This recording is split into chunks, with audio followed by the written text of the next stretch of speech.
Okay, thank you very much for joining us and welcome to this the next installment in our the USI English Department's professionalization committee's presentations.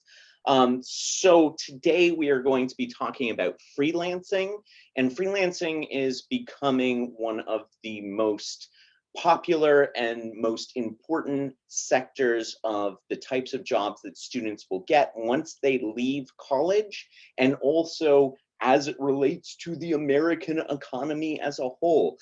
In the US, across all professions, there are over 70 million freelancers in the US, 50% of whom are Gen Z.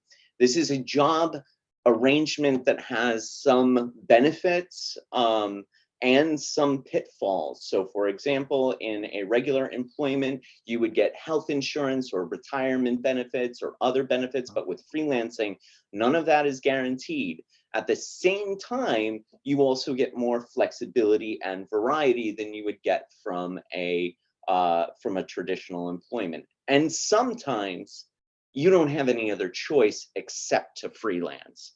So given the fact that so many of our students will possibly out of necessity or by choice find themselves in freelancing, let's bring in our guest speaker, Shawn DePasquale. Oh, I'm sorry, I didn't mean to mess up your name. Wow, Shawn DePasquale. Wow, what an introduction.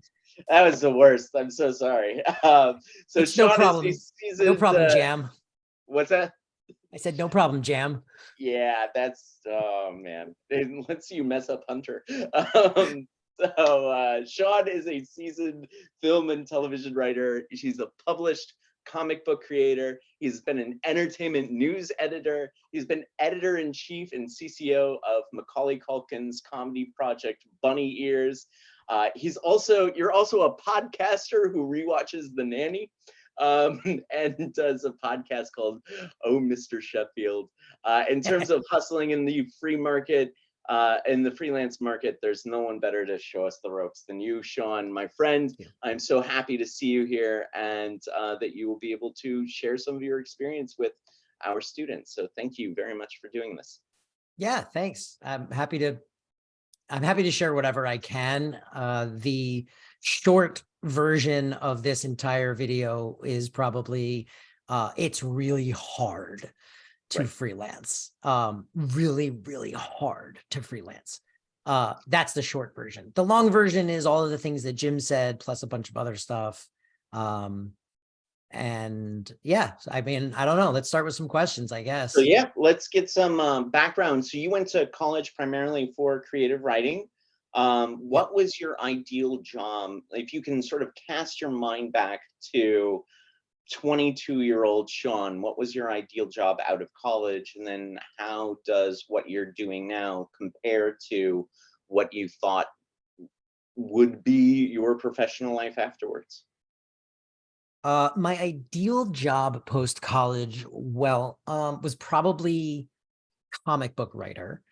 I went to school in Philly. I studied writing for film and television, and like, it is what it is. It was fine.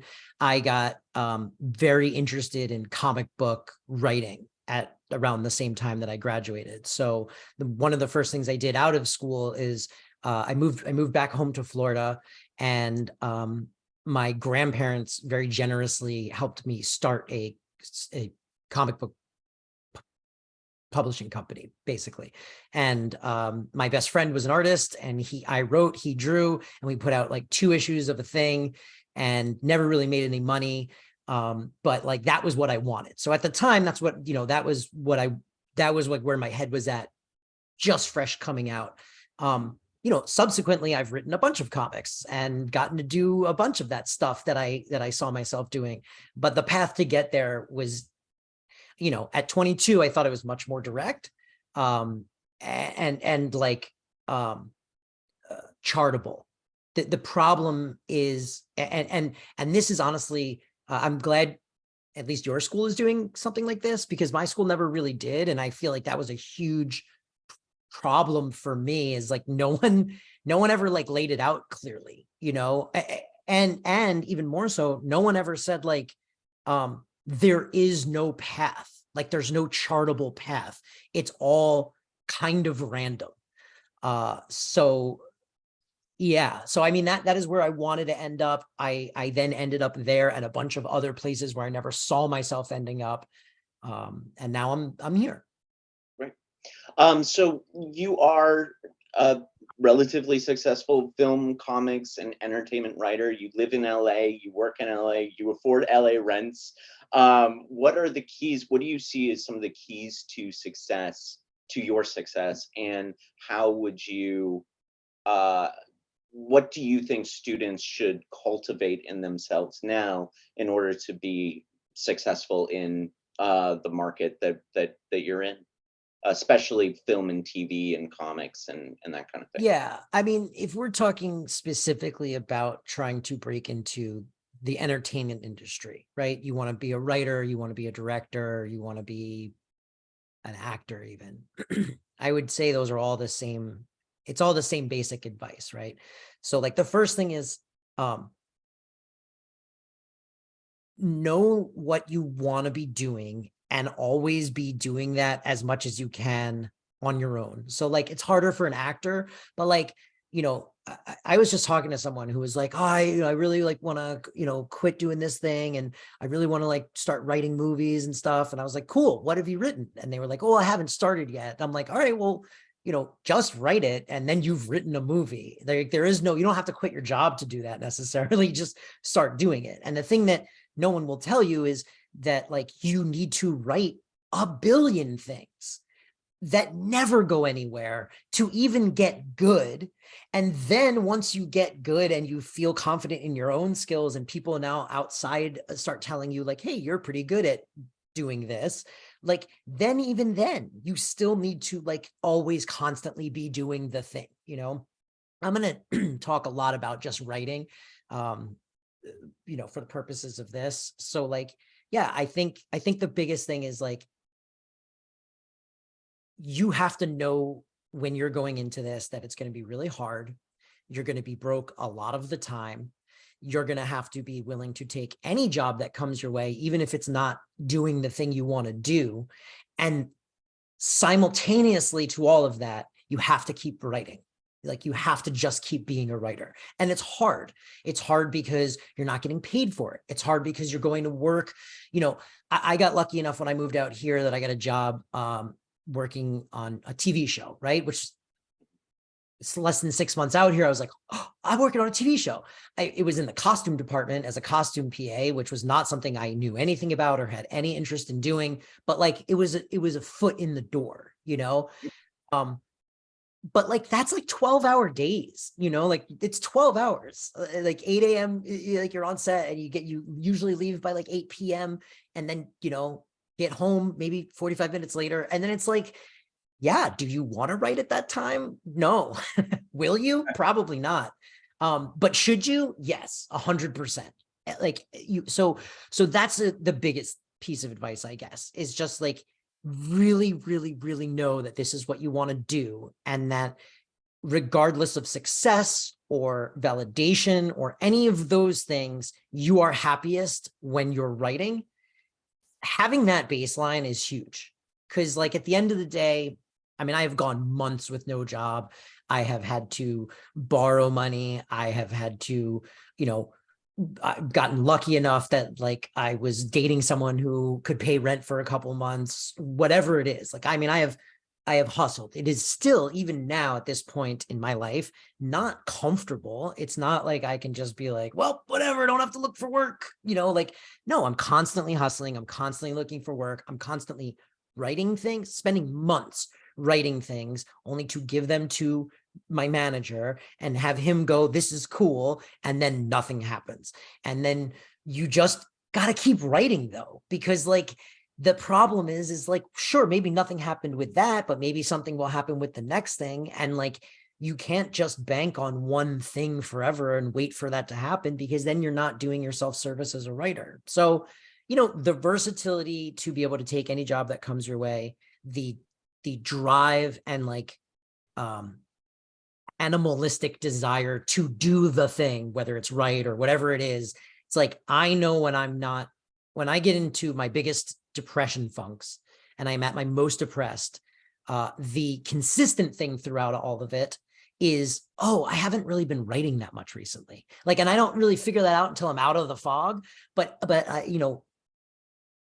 looking back and having the perspective, I through years of therapy have really gotten to a point where I know now, like, okay, yes, one of the things that like there can be other stuff going on and there can be other triggers for like getting depressed and like, bad shit can happen and then you like feel horrible. But a consistent thing for me is like, oh, I just haven't been writing. And as soon as I can get myself back into that, I feel much better, because that's just where I'm happiest, is doing that, and then being able to have the flexibility to take anything that comes. I mean, literally anything that comes your way. I have been a comic book letterer, which was something that I had to teach myself how to do very early on when I wanted to self-publish comics. Once I learned how to do it, I started to realize like, oh, other people online are always asking like, does anyone know how to letter a comic? So I just started offering to letter people's comics for them at like a very low price. And then that's just something that I do. But I've also, like, when I first moved to LA, I worked as a nanny to 2 infant children for like 6 months. I worked in a doctor's office, pre Uber existing. I was driving like models around. Like I would like pick them up at, like, I worked for an agency that would then have me show up at the agency to pick a model up, to drive her to whatever thing she had to do because she had flown in from out of town, and then like drive her back, and like this was all pre-Uber. This job doesn't even exist now, but like I did it because it was just like whatever I had to do, I had to do. I have gotten in doing that, I have gotten a ton of experience doing a bunch of different things, which is really helpful for now at this stage of my career, where like, yeah, I just got paid, a pretty decent amount of money to write a thing, but now I don't have any jobs lined up for like like the foreseeable future. I don't know how long that money is going to last, especially right now, because we're in the middle of, my fiance and I are in the middle of planning and paying for a wedding. And then also probably moving for other reasons. So like, there's like a ton going on. So like right now it's like, I'm lettering. I've reached back out to some of my old contacts, some of the old publishers that I worked for, to say like, hey, I'm back in the game. Who's got stuff for me? I'm doing whatever I can. How Jim and I met, I worked at Screen Rant for a while, which was as a news editor, which was, not a job I liked, not really a job I wanted to do or had any interest in, but like I got the job and it paid me. So like, cool, I'm going to do this. Even the Macaulay Culkin gig, while the best job I've ever had for a lot of reasons, monetarily, creative freedom, like a lot of reasons, right? But like, if you had said to me, is this something you would want to do at like 21? I would have been like, nah, that's not really my thing. I want to like write dramas, or I mean, at 21, I probably would have been like, I want to write Buffy the Vampire Slayer. Realistically is probably would have been my answer there. But, when the opportunity came up, when it did, like 2017, 2018, and it was like, yeah, well, I was in between gigs and this person was offering me a lot of money to try to figure out how to launch a, satire comedy brand online. And I had zero experience doing that, but was funny and had a lot of experience working for online publications. And so I just took all of that and hired a bunch of funny people, and we did it, but like, I had no experience with any of that. So yeah, versatility, being open. Yeah. Yeah. So let's talk. You mentioned Screen Rant. You mentioned sort of the hustle bustle of your career. You worked as a freelancer. You worked as in traditional employment a little bit, and then you worked in sort of the middle ground of freelancing, which is what I would characterize Screen Rant as, where they treat you like a freelancer, or they pay you like a freelancer, but didn't treat you like a regular employee. What do you think are the advantages and disadvantages of each of these kind of employment situations? Sure. I mean, look, working like and again, specific to like writing and if you're going to move to LA and be out here, like the opportunities to get on-set experience is the best. Like, don't pass it up. Definitely do it. Plus, you're being paid through, like, you're not a freelancer, so like they're taking taxes out, because like that was like a big one in my early years of doing all of this, was like having my first really good years of freelancer and then having to file taxes and realizing that no one was taking taxes out that whole time. And now I owed like $7,000 to the government that I didn't have because I was like paying for my life. I like, no one told me to save money from every pay, so that one of the big benefits of that, or of any employment job where you're like actually an employee, is like a lot of that stuff is off your plate, which is really nice. Plus there's benefits oftentimes if you're working full time. The downside to the production pipeline is that like it's no more stable than anything else. I mean, when I worked for 6 months and then the show would go down and then we wouldn't know if there would be a second season and I would still have bills to pay. And then I would get another brief job because I kind of wanted to hold out to see if we got a second season, and then we would get a second season and I'd go back to work for another 6 months. So like, you're still the tumultuousness doesn't go away with that. But like, working in a doctor's office was lovely. I went to work every day. I got paid. I got insurance. Like, it was lovely. My personal issue with that was that was a job that really drained me.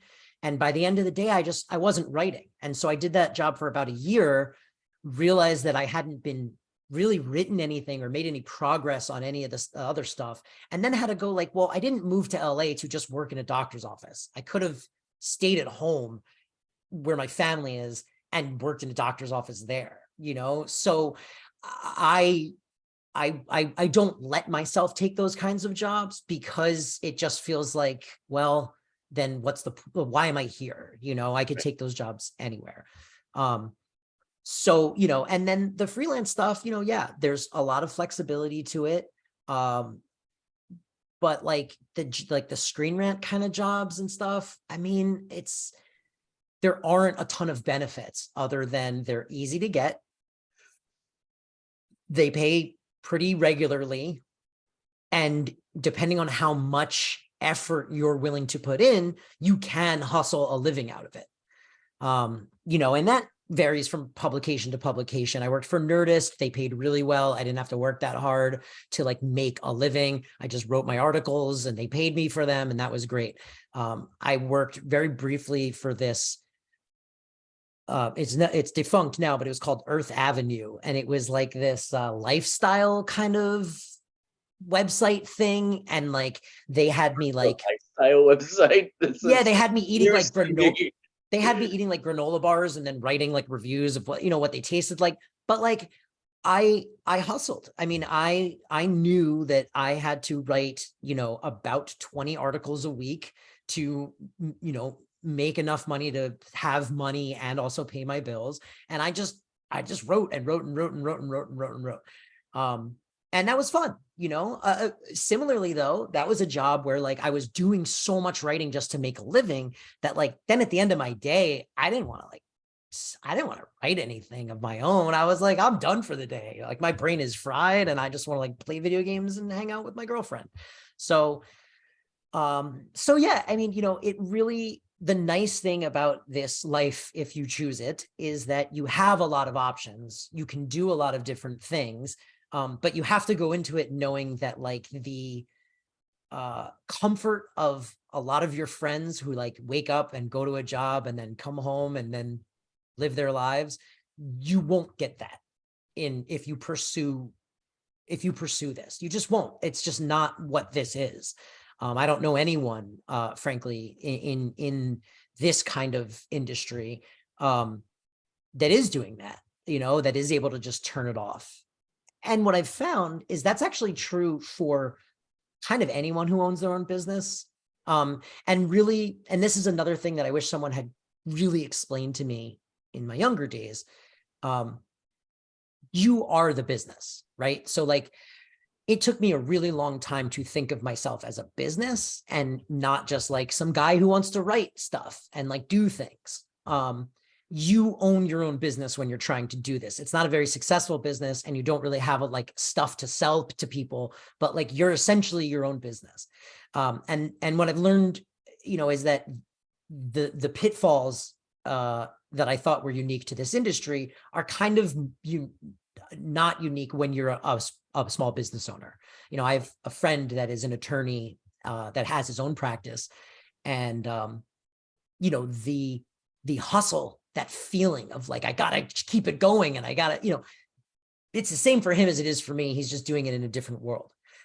So your two options in this world are go to work for someone and let them pay you and let them worry about all the shit and be happy with that. There's nothing wrong with it. I think there was, at least for me growing up and getting out of college, there was this sense that like, you're like selling out if you do that. You're like selling out your morals, or you're selling out to corporations or to man or whatever, or you're like boring because you're like just some like drone working in an office. That's like a young person's mentality that you would do well to just move past as quickly as you can and realize that like for some people, having comfort and dependability and stability is all that you need to be happy. And then you like figure out what your life is from there. If that's not you, that's okay. Then you go this way and you do this life. And for people, oh, sorry, go ahead. No, I was just gonna say, I wish I had gotten over that sooner. Maybe I would have made different choices. I mean, I always had this burning drive to write. So I think that I would have found myself in an unhappy situation had I just like taken some job, stayed at that job forever, worked my way up with the corporate ladder, clocked in, clocked out of an office, never left Florida. I think I would have felt a malaise that is different from the career frustrations I feel having chosen this life, if that makes sense. It makes perfect sense. Yeah. I mean, just sort of on the other side of that, who does have like a full-time job and whatnot, there are the, there's the path not taken that I often look at the exciting things that you get to do, and I'm like, oh, I'm so jealous of Shawn's exciting things that he gets to do, and then I'm like, yeah, but also I have a paycheck coming in, and that's cool too. And Shawn doesn't. And the idea is, well, not No, not but that's the reality. I mean, right here, right now, like literally in this moment, I am in between gigs. I made a pretty decent chunk of money doing a rewrite on a script. That money is kind of already spoken for because we're planning this wedding and I had some bills that I had to pay off. I have been doing some lettering work, which is like bringing in enough, but like not really enough to like get ahead.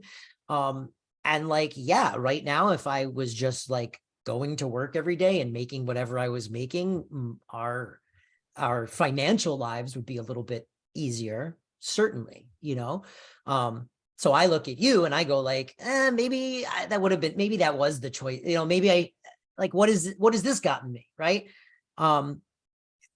To your point though, and I've been very blessed with a partner who is one of the greatest human beings that this world has ever created. And, there is she's not in the same business as me. She has no interest in that business. She's doing her own thing and is very successful at it. But seeing my world through her lens, similarly to what you just said, Jim, has really helped me not be so hard on that decision, because similar to what you said, she has pointed out at my lowest moments over the, we've been together 7 years now, but at my lowest moments, she has pointed out, yeah, but like you did this and you did this and you did this. And like, you got to go do this cool thing. And like, remember the time we went over here, we did this thing and like, wasn't that cool? And it's like, yeah, that was all awesome stuff that I am really glad that I got to do and experience. So like, maybe I am being too hard on myself now in this present moment. There's no easy answer. Life pays off in money and it also pays off in experiences too. Yes, it does. So if you, for professional writers and some of our students who would be, I mean, you've done such a great job of selling this life, Shawn. I mean, everything has been, but if professional writers who are thinking about choosing freelancing, what are the specific skills that they ought to cultivate? What are the things that they need to really learn in order to make themselves the most marketable and the most flexible in this in the world that you've chosen? Have a bunch of different resumes and get really good at writing resumes, especially as if you end up on a similar path to me and you start to take a bunch of different jobs in a bunch of different areas. That experience doesn't, it just, what I've noticed is it doesn't work on one resume. People don't know what you're into or what you do. So like being able to craft your CV or your resume for the job you're going for is like a huge skill that I actually didn't learn until later and wish I had spent more time cultivating. So that's one. The biggest one though is dependability. I would say first and foremost, if you are going to take any freelance job, your first goal should be get it done on time and get it done right. Because that's like the first level of, do we work with this person again or not, is like, was it on time? Was it done right? The next level of that is like, are you an enjoyable person to work with? Which is huge, when you have, the ability to kind of hire whomever, why would you hire someone that sucks to work with when you could hire someone that's awesome? So making sure that you are, personable in the right ways, in the appropriate ways, that you're dependable, that you are willing to collaborate and listen is another big one. All of these industries are kind of very collaboration dependent. Whether it's even as a freelance writer, writing for like online publications, let's say, you're still collaborating, you're still working with editors, you're still working with other writers, so you have to be good at that and be willing to do that. Along that same line, taking notes is a big one, and it's hard and it sucks until you don't take it personally anymore. Take notes, you mean not just write down what someone else has said, but take notes as in receive feedback graciously. Yes, receive feedback. You need to be able to receive feedback on everything you do and not take it personally. And it is difficult, as a writer, a lot of so think of it like this, right? I am an attorney. I go through law school. I pass the bar. I'm validated for all the work that I put in because I passed law school and then I passed the bar. Then I get a job, which validates all the work that I put in even further. Then I'm working that job as a lawyer and I start winning cases and my boss tells me good job. And then I get a raise. I'm getting constant validation. Even if I'm not thinking about it, I'm getting constant validation for, hey, your career path, good job. You've chosen right.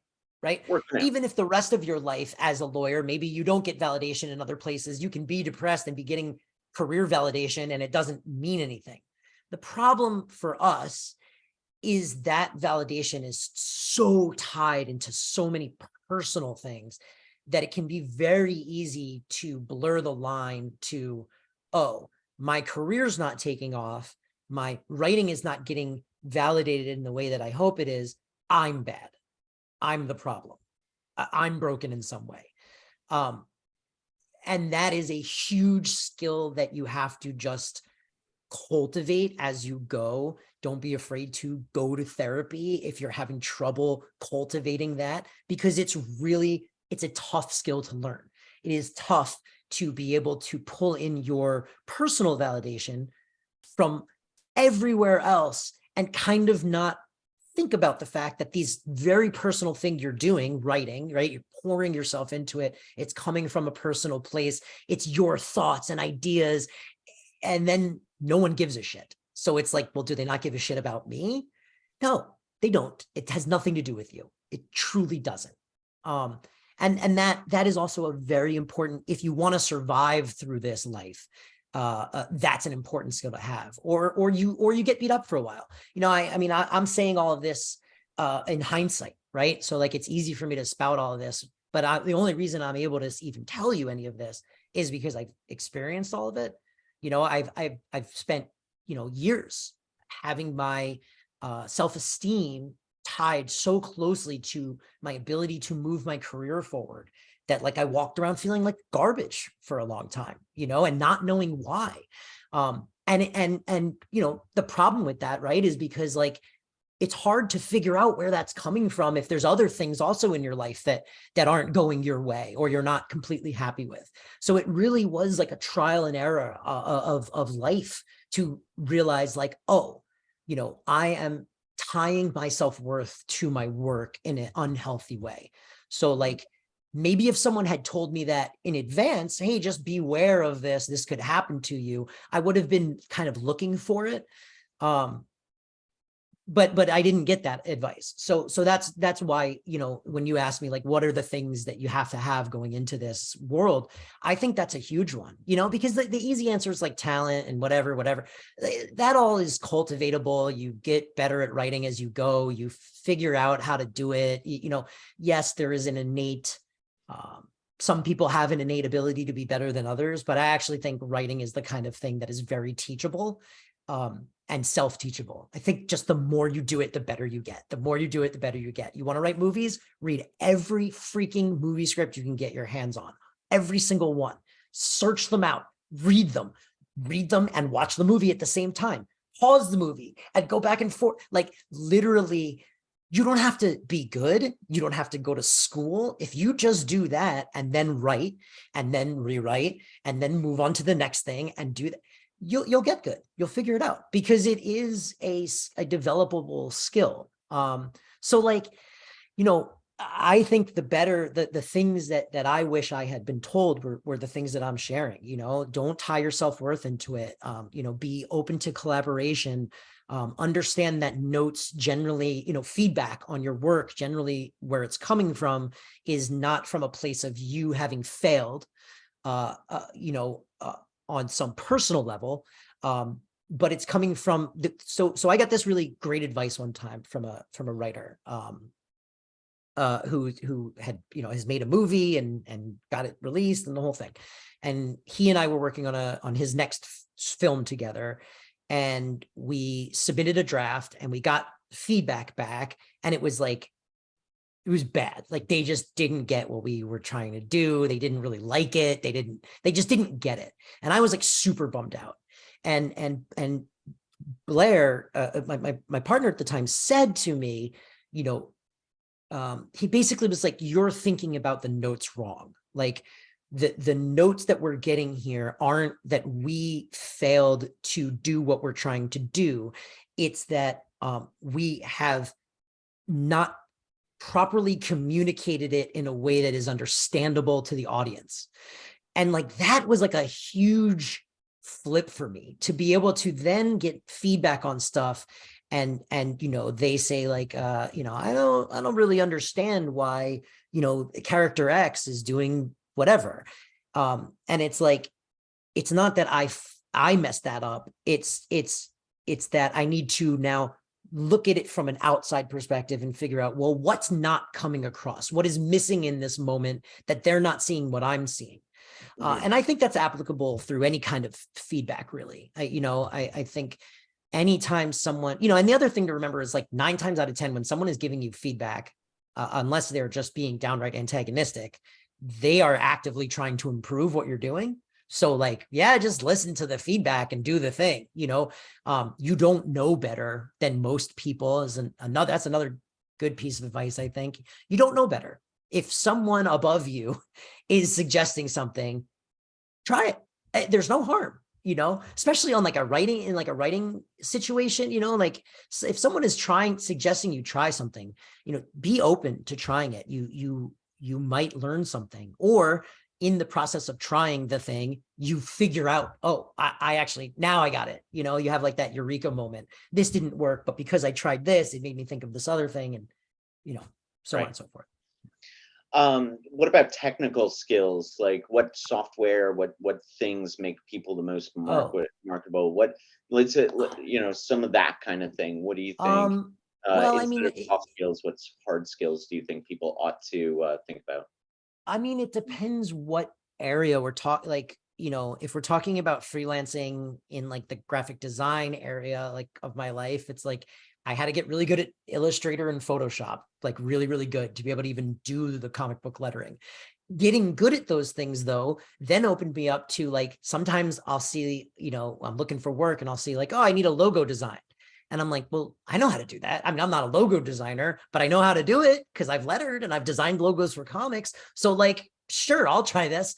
So that for that, you know, for screenwriting, I mean, yeah, I'm gonna sound like such an old man, but in my day, you had to buy Final Draft or you had to buy, what was the other one called? Movie Magic Screenwriter, right? There were two programs. You had to buy one or the other, or you literally could not write in screenplay format. You could try to fake it in Word, and you still kind of can. And now they've like, in, you know, I think even like Google Docs has like a template for like writing scripts, but like it's worth the investment, honestly, if this is truly, truly what you want to do.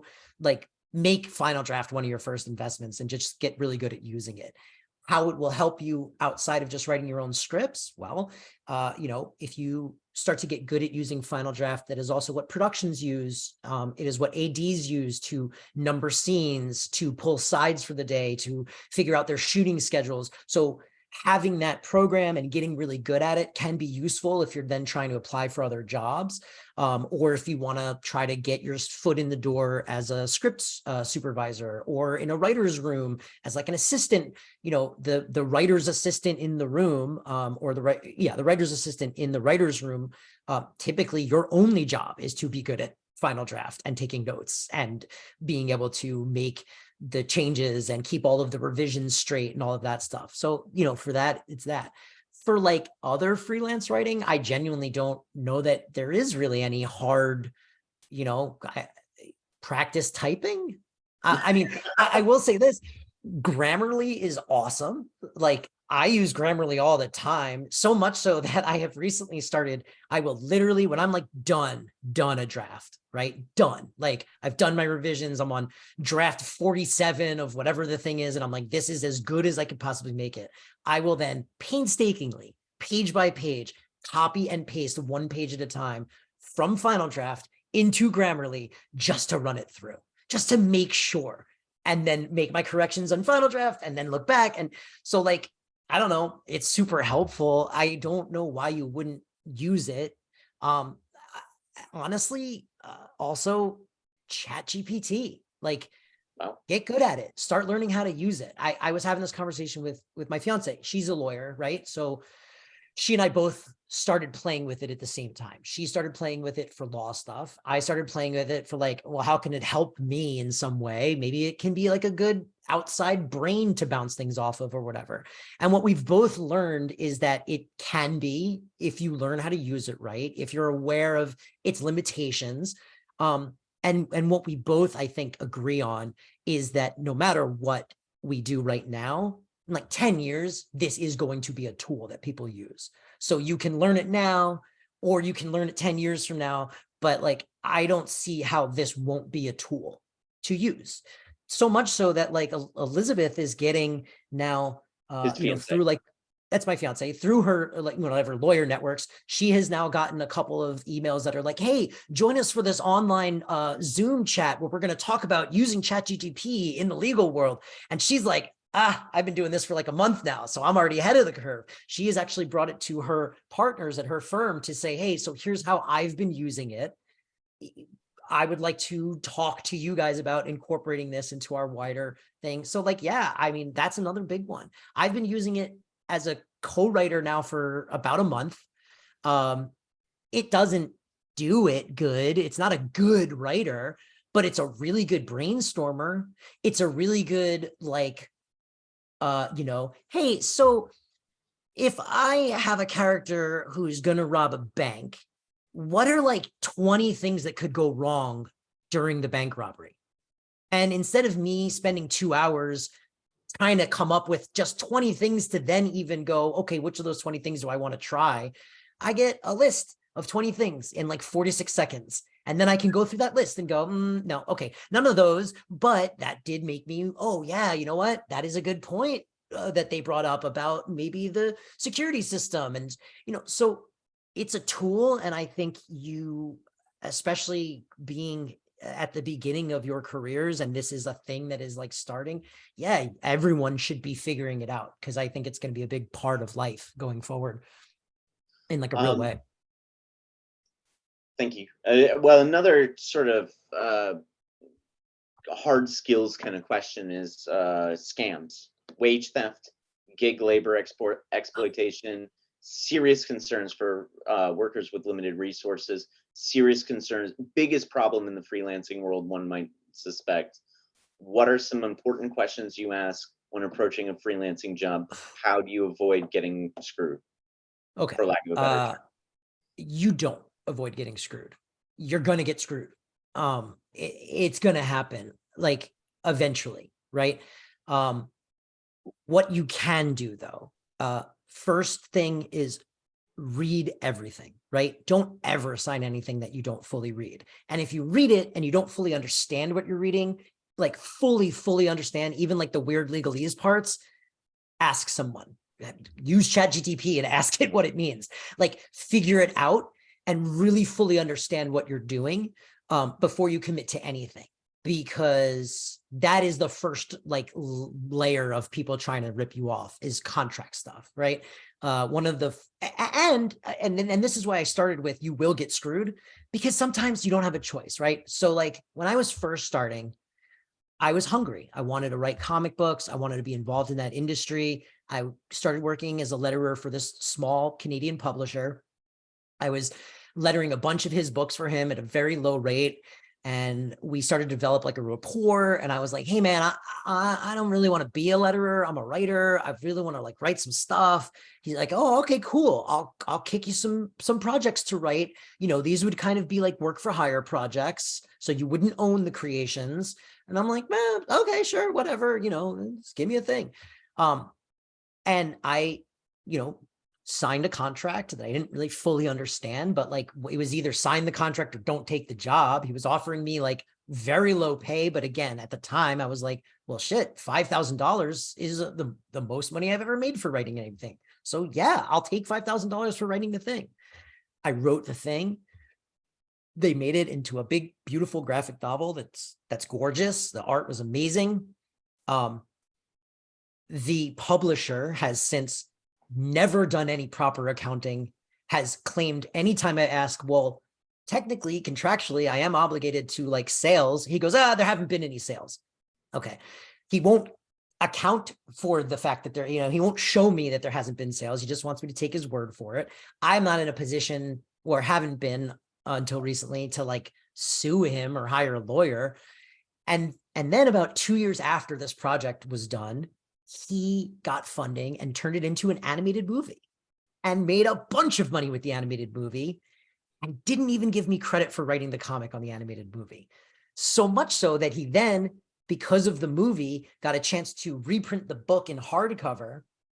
And now his name is on the cover of the hardcover, because technically it was created by him. And my name is in the inside as like written by. So like, yeah, I got screwed, and there was no real way to avoid it, because like it was an opportunity, right? And now like it's definitely a thing that I've done. It's definitely a thing I can point to. I mean, this is a very specific situation with a very shitty person. Like for lack of better, like this guy in particular is garbage. I have subsequently worked with so many people in the comics industry who know and hate this man and have been screwed over by him. But I think it's relevant to anything you do, because there's people like that everywhere. The other thing I would say is don't devalue your time. It's very easy in the beginning to be like, well, I just want to get paid for this. I'm not getting paid for anything else. I'll take this gig. And like, there is a little bit in your first, 3-4 years, there's a little bit where you kind of just have to do that, right? Kind of just have to take the jobs. But you will get to a point where now you've had a bunch of jobs, you have like a decent resume of things that you've done. And then someone comes along and wants to underpay you. Don't fall for it. Like, you figure out what your time is worth. And like, I mean that in the literal sense of like, how much are you willing to get paid an hour to do work? And how much is it worth to you to have your free time to yourself? And then that's where you find your sweet spot, right? So it's like, I know at this point in my lettering career, for example, that I will not take a lettering job for under a certain amount. I just won't take it. I don't need it that bad. I don't even want to, because like, it's not, I'd rather have the free time at this point. Like, I'd rather just have not a bunch of money. I had not, I'd rather be a little lighter on cash and be able to just like do whatever I want than work at the quality that I work at for what I feel is not really worth the time that I'm going to put into doing it. And like, that's a really tough thing to like feel, especially when you're like struggling, especially when you like need money, but like, if you can just keep that in the back of your mind, like, you are worth something, you are worth more than most people are going to offer you or be willing to pay you. And you have to advocate for yourself in that sense. You really do, yeah. So let's talk about that actual compensation numbers to the degree. I mean, obviously, you don't have to tell us anything that you I don't don't want care. to I'll tell you tell anything. but what should someone who's still building a freelance writing reputation charge per word, per page view for internet writing? I mean, For I'm the worst person to ask, because like, Mhm. I still haven't really cracked that code. What should you charge? So here's what I would say. And I can really explain it best through lettering and my experience there, right? I figured out what the baseline was, and I had to ask, I had to do research. Now you could probably Google it. This was like pre being that easy to do. So like, I had to find out, like, what is the baseline? Okay, I found out a guy at Marvel gets paid this much money to letter comic books. Okay, I'm not lettering Marvel comic books, so I go, all right, I'm probably going to make less than that guy. And like, that was how I set my baseline for that. And I kind of did the same thing with writing too. If you're, I think a good gauge is like, go on Fiverr and see how much people are charging per word and figure out what the sweet spot in there is. Do you think you're at the height, like the highest number, and then look at, okay, well, the guy who's charging like the most per word on Fiverr has also like 100 jobs that he's done and 1 million accolades on Fiverr or whatever. So like, okay, maybe I'm not going to get that right out of the gate with no experience at all. But like, it's a good gauge, you don't want to devalue yourself less than whatever the lowest dude on Fiverr is making, because then you could just start a Fiverr account and make that money, do it for yourself. So yeah, I think it really depends on like what the specific thing you're trying to do is, but the first step of that is find out what other people who are doing it get paid, and then work backwards from there. You have so many resources at your fingertips. Like, all of the places that you can go and ask, right? Reddit. There's so many like little niche sub parts of the internet where you can just pose a question to someone who might actually have the answer, that like, just do that, that's awesome. And like, that will really help you set your baseline. And then once you set your baseline, never walk backwards. Like, I started getting paid $12 a page to letter. I would not accept $10 when those offers came in. I would go, no, I'm sorry, I'm $12 a page. All right, well, can you just do it? No, I can't. This is what I'm at. Because once I'm already making that amount, I'm not going to go back. Mhm. Same thing happened with Screen Rant, frankly. So Screen Rant was a situation where my job prior to Screen Rant was, I was working for Macaulay Culkin. That was a salaried job. I got a obscene amount of money for what I was doing. He paid very well. So when he ended that gig, when he was like, all right, I'm kind of done, I'm bored now, which is want to happen with like rich famous guys. They like do a thing and then they're like, now I'm gonna go do another thing, and you're like, okay, whatever. um I was kind of yeah, relying on that one thing you were doing, but I was okay, kind of whatever. relying on it, but okay. So going from that to Screen Rant was tough, right? Because like I knew that in a pinch, especially when I got the Screen Rant job, which was right at the start of the pandemic, it was like I'm not going to be able to ask for what I was just making. I know they're not going to pay it. So, that was one of those scenarios where I had to definitely take less than what I was making previously, but I did the work to make sure before I asked for what I wanted to make at that job, like how much am I actually willing to get paid per hour before I start to feel like I am being taken advantage of. I figured out my number for in that sense, and then that was what my number remained there, to the point where so Screen Rant was paying me $2,000 a month, right? That was their offer. $2,000 a month, non-negotiable, no benefits, nothing. Now that $2,000 a month, you got to keep in mind, this is a freelance job, right? So at the end of the year, I am going to owe taxes on every month, right? So right away, it's like, I'm not really making $2,000 a month, because I either am going to be screwed at the end of the year because I just used the full $2,000, or I have to screw myself every month to put away for the end of the year. It's annoying. But what happened is when I first started there, they were like, okay, we'll start you this job. It's $2,000 a month, blah, blah, blah, blah, blah. 5 days a week, this many hours. All right, I did it. I did it for about 6 months. And then I was like, hey, I need to get paid more. And they were like, well, we can't really pay you more right now. You're not really due for a raise, da, da, da, da. And I was like, okay, seeing as I'm freelance, then I am cutting myself back to working only 3 days a week. I worked 3 days a week at the same $2,000 a month that I was making for 5 days a week. And suddenly that job made a lot more sense, because like now I was only putting 3 days a week in. And when you do take that 2,000 and you go, okay, well, how many hours am I putting in per day? It's like 8 hours a day. And then you go, okay, so then how many hours, what am I actually making per hour? That was a number that I could live with.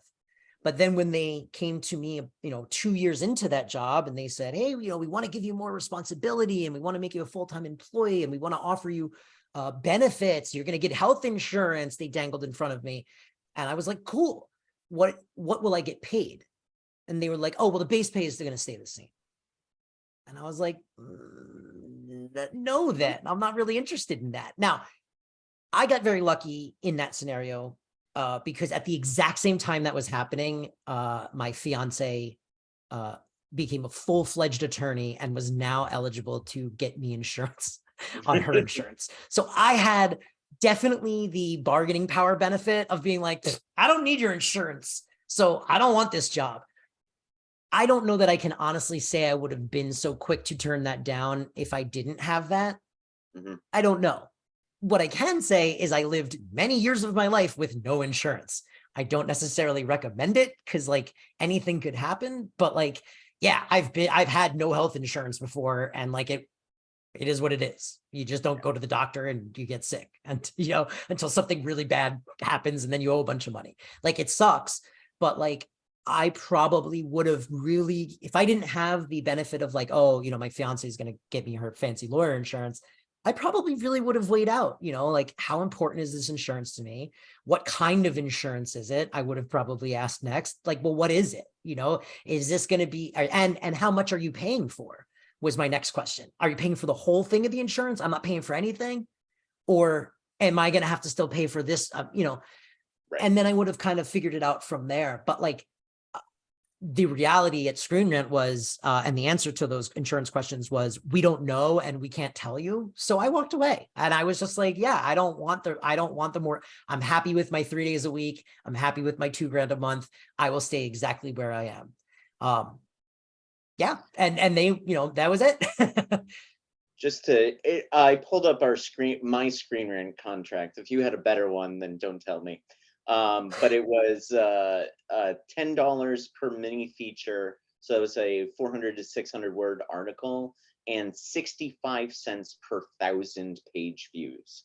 So 1,000, I guess 10,000 people have to click on it for you to make $6.50. So just to give students sort of an idea of what these numbers look like, in And addition that's to some of the things that Shawn was saying. Screen Rant is the bottom of the barrel, Right. right? They are a bad company. They are manipulative. They are an SEO content farm. They do not value you as a person, as an employee, as anything other than a body to put content out. I have a strong suspicion that Screen Rant and places like it will probably be the first places to fully fall and go completely ChatGPT is going to just write all of our articles now.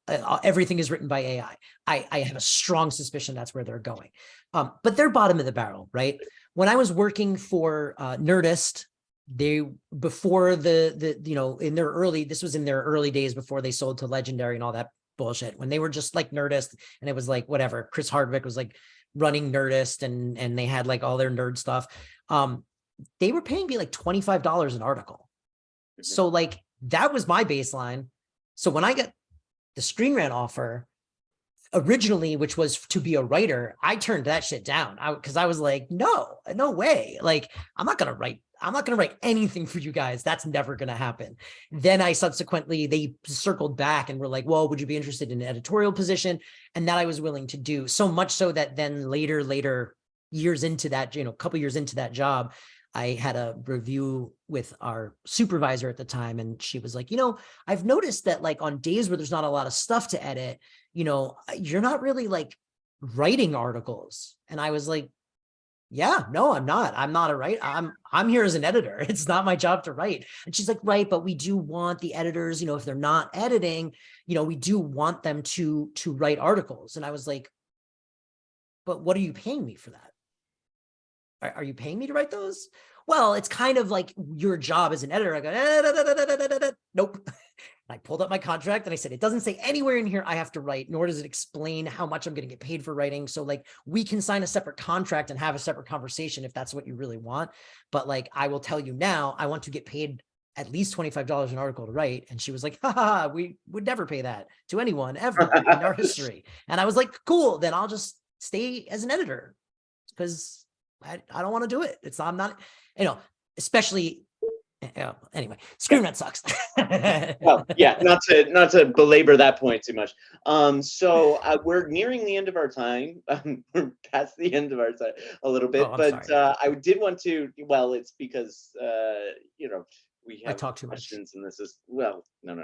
I'm sure it was hopefully very helpful to all of our students. So we got some time. Are there questions? For questions? Yeah. Yeah. Any students or McManus want to, Professor Wooden, would anyone want to ask Shawn a question?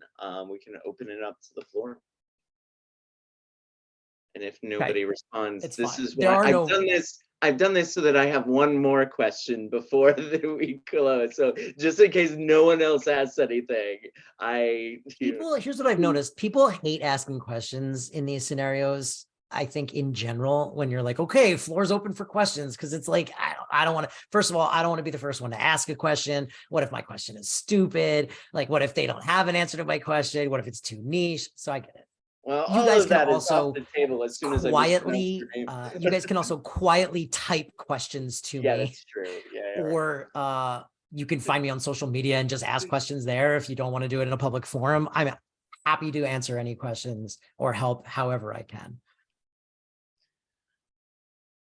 And with no respondents to that, then I'll just ask my last question. Where do you see these freelance economies going in the future? What do you think is going to happen next?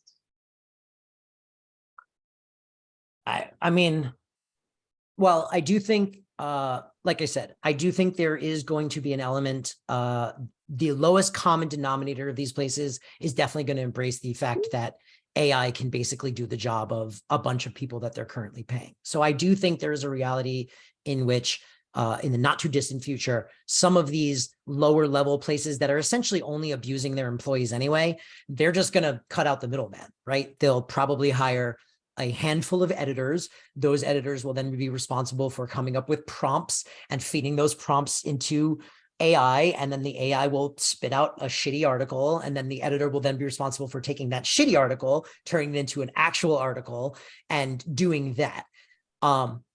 Which is, why I do think it is valid and good advice to tell you to start getting good at using that now. Learn how to get what you want out of it. Learn what prompts work, what prompts don't, how to make it. Because what I've learned from working with it, even briefly, is it's really a matter of like your skills with getting it to tell you what you want it to tell you, and like do what you want it to do. And that is a skill that people are going to develop. And so I think that's to answer that question. I think that is one level of it. I do think that there's going to be some automation that gets involved that knocks, some people out of the ability to even earn low pay, which sucks. I also think that I have seen a rise in unionization. I think that unionizing is the greatest thing that you can do. I think being in a union is incredibly helpful and important. I think there was a lot of when I was growing up, there was a lot of propaganda against unions, right? There was just a lot of like in the zeitgeist, right? TV stuff. It was always like, oh, the unions, blah, blah, blah, right? As we've learned, like that propaganda was calculated and pushed out because corporations wanted to not have to deal with unions, and they wanted to keep everybody separate and individualized. And it's also one of the reasons why they, for at least when I was growing up, you would hear like, well, don't ever talk about your salary, like don't tell anyone your salary. It's like, these are all things that honestly, I personally think developed to keep workers from being united, to make it easier to take advantage. So I think I don't know that we'll go this way, but a trend that I'm seeing that I would like to see more of is unionizations. And I do think it will get to a point where, the next younger generation, you guys, maybe even the generation under you, I think you're going to have enough people that understand the value of a group, of being united and asking for what you want, as opposed to individually, that you won't have the same kind of fear around trying to unionize if your business isn't, if where you're working isn't unionized, and asking those questions. It used to be, if you asked around and then the bosses found out you were trying to unionize, they'd fire you and there's nothing you can do, right? Well, now it's like, I was doing it at Screen Rant. I was straight up being like, hey, we should unionize. I was asking anyone that I could, what do you think of this? Let's do this. And my plan, if the management ever came to me and was like, you're fired for trying to do this, so I was just going to screenshot everything and post about it on Twitter and just be like, hey, I was trying to make fair pay happen for these people and unionize, and these guys fired me for it. So like, you have like outlets that are usable to you. Shaming corporations works. So I do think that the future of at least freelance work is going to be in people breaking the programming of these things being gauche to talk about, and really realizing that you are better unified than apart. Great. Yeah. Well, thank you, Shawn. That's a good note to close on. And thank you so much for doing this. Thank you for taking the time. This will conclude our session. So I will thank you all for attending very much. And Shawn, is there anything do you want to plug? Oh, Mr. Sheffield, or anything else do you want to plug? Yeah. Hey, listen. We let you go. Yeah. Hey, listen. In my spare time, as a pandemic hobby, a friend of mine and I decided to rewatch every episode of The Nanny and then talk about it. And now we are trapped in a hell of our own creation. We have 2 seasons left to get through, and I very much would like to get through them. But we're having a really good time doing it. So if you have any interest in listening to 2 people just bullshit about this old ass TV show, give that a shot. It's called Oh, Mr. Sheffield. Just give it a listen. I don't really have anything else to plug. I've got comics and stuff out there. Google my name and comic book and buy something would be awesome. I guess. I don't know, for the publishers that are going to collect all the money. I don't know. Okay. Thank you But again. thank you guys. Shawn. Yes. Yeah, my pleasure. Thanks. And thanks for being here again. Yeah, of course. I love you, Jim. Thank you.